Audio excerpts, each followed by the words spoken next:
देखिए हमारे दू को बात बोलते दू को देखिए तो कहानी तो जादवे जी पंडित जी बनता बाकी पंडित जी लोग के बात बहुत छाया बात में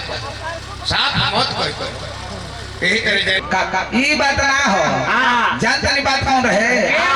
ई डेरा मोहल्ले में अपना गौवा से पहुंची डेरा मोहल्ले में भाई हमार गौवा से पहुंची तो वही ये कथा को लेकर रहे करे के तनु कुछ कथा बता कहवा दिया पूजा पाठ करा दिया जमीनी के हां पंडित जी के बुला के पूजा पाठ करवा के पूजा पाठ करवाले पूजा पाठ जो पंडित जी को लेके बाबा ये बताओ चला मैं व्यवस्था बात बल्कि हो बाबा व्यवस्था में तनिक को कमी नहीं है पूजा पाठ के मैं सामान ले आ देनी जो बाबा पूजा पर बैठनी की ना तो मैं व्यवस्था रहे बाकी पूरे ना रहे ऊपर छूट मिल है गुरवे ना रहे ना कहले है चीनी के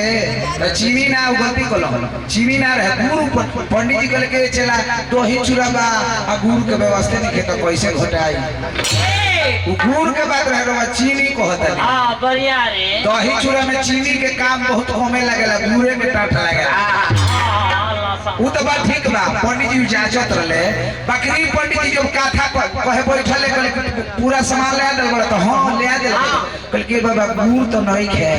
कल के बाबा चला गुड़ आ तो दुकान वाला दूर बा हां हां बहुत बहुत कल के कोनो दिक्कत नहीं है गाय के गोबर बा नु हां अलग है पाछी के तो एक काम करो मान के चलो कि गोबर है गुड़ मान के चलो कि गोबर है कथा कह दे नहीं कल के बाबा कि नया जगह बा तनी पाल हेती त नेमो रही कल के ठीक बा चल ले वो तो व्यवस्था कल के दही चूड़ा के व्यवस्था कोइले बने हां हां अलग है हां दही चूड़ा के व्यवस्था कोइले बने हां तो 2 मिनट रुकी टॉप से एक कटोरा दही आ चूड़ा ले आ दिले कल को हो बाबा बड़ा त दिक्कत हो गेल कि गुरुवे छूट नहीं रहलो तो बस तनी कोनी के आज के आज मान के चली कि गोबरे गुड़ हाजी हां देहलो ओहे एथिले के ओही में सान दे लगल कि बाबा तनी घींची दो कबाड़ी ये ऐसा नहीं तो ये चुटकिला यहाँ के धन सुनी है नहीं हो दे रोड़ा चुटकिला कहत नहीं गीत यहाँ के होली के